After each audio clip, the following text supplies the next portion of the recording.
교회를 주신 분은 하나님이십니다. 우리가 교회를 통해서 구원받고 교회를 통해서 하나님의 영광을 드러내는 일들을 우리가 행하셔야 된다는 것이죠. 제가 안타까운 것은 저도 선교단체에 있었지만 교회를 무시하는 경우가 있어요.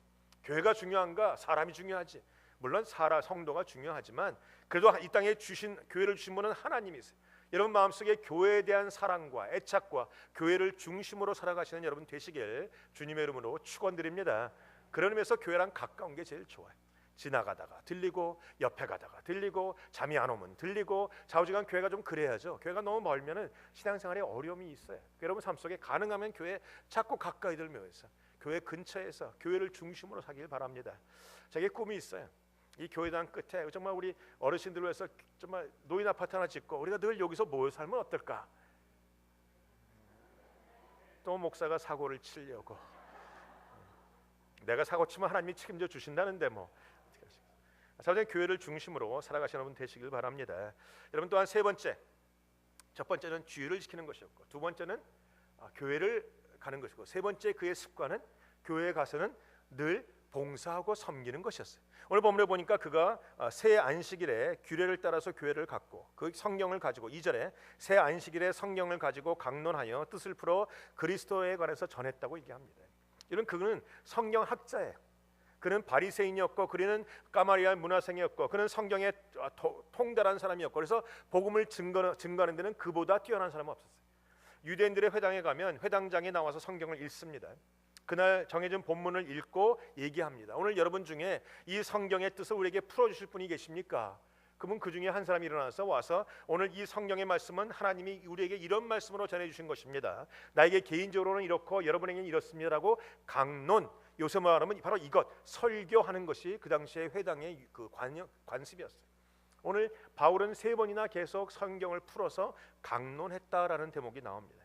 설교를 했다라는 것이 중요한 것이 아니고 바울이 갖고 있는 자기의 은사, 성경을 알고 성경을 느꼈고 성경을 경험했고 성경을 풀어 움직이는 이 능력을 가진 그가 자기의 은사 따라 그리스도의 몸인 교회를 섬겼다라는 것입니다. 여러분 교회에 오늘 오셨지만 그냥 앉아서 예배드리고 가는 것만으로는 충분하지 않습니다. 여러분이 여러분의 은사 따라서 그리스도의 몸을 섬기는 것입니다. 설교자는 설교의 은사를 가지고 섬기고 봉사하는 자는 봉사하는 것을 가지고 섬기고 기도하는 자는 기도하는 것으로 섬기고 또한 눈물로 하나님 앞에 나오는 자는 그것으로 섬기고 여러분 중에는 다양한 은사들이 있어요. 독특한 은사들이 있습니다. 어떤 분은 그래요. 목사님 나는 내가 갖고 있는 건 뭔지 잘 모르겠어요. 내가 갖고 있는 은사를 뭐라고 설명할지도 모르겠어요. 목사님은 아십니까? 저도 물론 모르죠. 그러나 저는 아는 게 있어요. 여러분이 갖고 있는 그 은사 뭐라고 이름할 수 없지만 그 이름할 수 없는 은사가 바로 여러분의 것입니다. 그래서 여러분 안에는 독특한 은사가 다 있어요. 누구나와 같지 않은 은사입니다. 그 독특한 은사로 주님의 몸을 섬기시길 주님의 이름으로 축원드립니다. 옆사람에 고백하세요. 당신의 은사로 주님 교회를 섬기십시다. 선포해 보세요.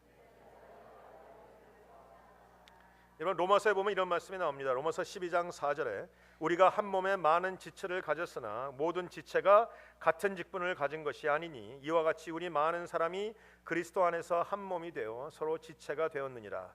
우리에게 주신 은혜대로 받은 은사가 각각 다르니 혹 예언이면 믿음의 분수대로 혹 섬기는 일이면 섬기는 일로 혹 가르치는 자면 가르치는 일로 혹 권위하는 자면 권위하는 일로 구제하는 자는 성실함으로 다스리는 자는 부지런함으로 궁의를 베푸는 자는 즐거움으로 할 것이라. 사랑하는 성도 여러분, 여러분은 다 여러분만의 은사가 있는데 여러분의 은사로 교회를 섬기고 계십니까? 저는 이랬으면 좋겠어요. 어떤 한 분이 갑자기 그날 몸이 아파서 교회로 안 나오면 무엇인가 한 부분이 비어야 돼요. 근데 교인이 나오든지 안 나오든지 교회가 멀쩡하다? 좀 문제가 있는 것 같아요. 왜? 내가 내 은사로 최선을 섬기면 그분이 안 나오면 항상 그 문제는 빵꾸가 나게 돼 있어요. 그렇지 않습니까? 여러분의 인생에 좀 이렇게 최선을 다해서 은사로 좀 섬겨서 여러분이 한 주만 교회 안 나오면 교회가 안 돌아가고 사람들이 그 은사를 가진 그 집사님 오늘 못 나왔네, 정말 그분 귀한데 라는 말을 듣는 여러분 되시게 주님의 이름으로 축원드립니다. 우리가 은사로 주님을 섬기는 게 마땅한 것이에요. 네 번째로 그는 첫째는 주의를 지켰고 두 번째는 교회를 갔고 세 번째는 은사로 섬겼고 네 번째 습관은 항상 예수를 그리스도라 고백하는 것이었어요. 그는 설교를 통해서 구약을 그냥 푼 것이 아니라 구약에서 말하는 이분이 바로 너희가 죽인 예수 그리스도라, 예수가 곧 그리스도라 선포하고 있었다라는 것입니다. 여러분 다시 말하면 우리의 모든 은사로 우리가 무엇인가 행할 때 예수 그리스도가 드러나는 것입니다. 이것이 중요합니다. 우리의 습관을 따라 우리의 은사대로 교회를 섬길 때 예수가 드러나면 되는 것이에요. 야, 목사님 참 설교 잘하네. 그럼 제가 뭐라고 하겠어요? 예수가 곧 그리스도라. 동문서답 같지만 이것이 옳은 것입니다. 야, 집사님 참 음식을 잘 만드네. 그분이 뭐라고 고백해야 돼요? 예수가 곧 그리스도라. 참 집사님 봉사를 잘하네. 뭔가 고치는 능력이 뛰어나네. 아니야, 예수가 곧 그리스도라. 여러분이 하는 모든 일을 통해서 예수가 그리스도됨이 증거되시길 축원합니다. 여러분, 이것이 온전한 것이. 여러분, 모든 사람이 다 그렇게만 된다면 얼마나 좋겠어요. 여러분, 여러분이 직장 생활을 할 때 직장에서 열심히 막 최선을 다해서 노력했더니 사장님이 너무나 기분 좋아. 아, 이 대리 일로 와봐. 김 부장 일로 와봐. 정말 일 잘하네. 어떻게 이렇게 일을 잘해? 그러면 여러분이 뭐라고 하셔야 되죠? 예수가 곧 그리스도십니다. 참 이 사람 웃기는구만. 아, 일을 잘한다니까. 아, 사장님 예수가 곧 그리스도십니다. 좀 이러면 전도가 막 되는 거예요. 여러분이 굳이 얘기를 안 해도 그분이 교회에 오시게 되는 거예요. 근데 일을 하라고 하면 뺀질 안 하고, 남들 의자 나를 때 혼자 더주에 가서 물 마시고 앉아 있고, 뭐 하라고 하면 꼭 안 하고, 근데 수요일만 되면 남들 일하는데 먼저 교회 가겠다고 나가고. 여러분, 그러면 사장님이 교회 오시겠습니까? 그런 사람이 예수가 꼭 그리스도라고 말하면 너나 잘 믿어라 그러죠. 우리는요, 모든 일에 최선을 다해서 은사로 섬기고, 그리고 말하기를 예수가 곧 그리스도라. 여러분의 행위와 여러분의 습관과 여러분의 섬김이 다 예수를 드러내는 섬김이 되시길 주님의 이름으로 축원드립니다. 축원드립니다. 오늘 바울은 이 네 가지의 습관을 따라서 교회를 섬겼어요. 그리스도의 몸을 섬겼어요. 아까도 말했지만 어떤 사람의 습관은 가정을 살리고, 어떤 사람의 습관은 교회를 살리고, 어떤 사람의 습관은 세상을 살립니다.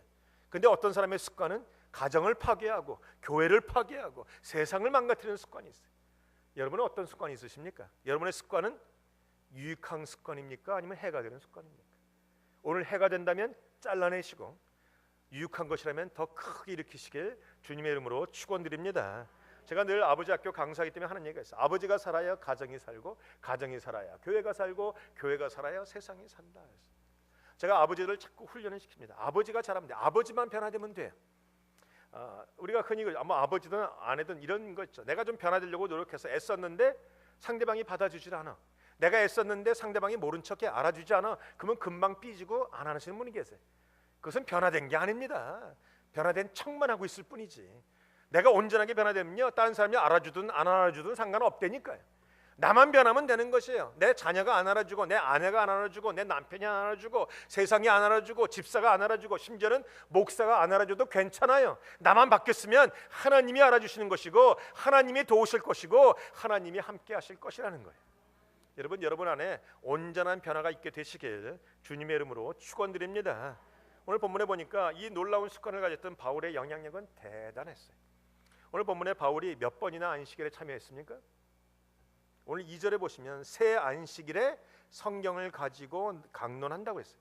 안식일 딱 3번만 참여했어요. 즉 3주를 거기 있었어요. 그런데 뒤에 보시면 4절에 뭐라고 얘기가 나옵니까? 그 중에 어떤 사람 곧 경건한 헬라인의 큰 무리와 적지 않은 귀부인들도 권함을 받고 바울과 실라를 쫓으나라고 돼요.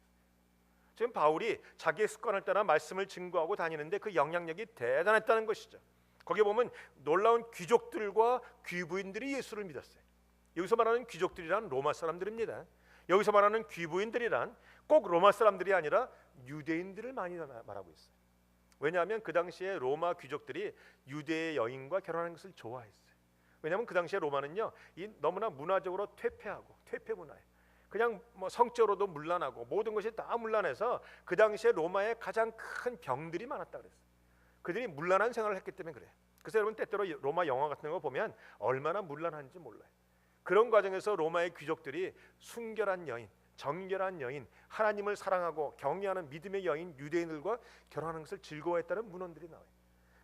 그들과 결혼했던 이 여인들은 귀족이 되었고, 그 여인들과 그들의 남편들이 예수를 믿었다는 겁니다.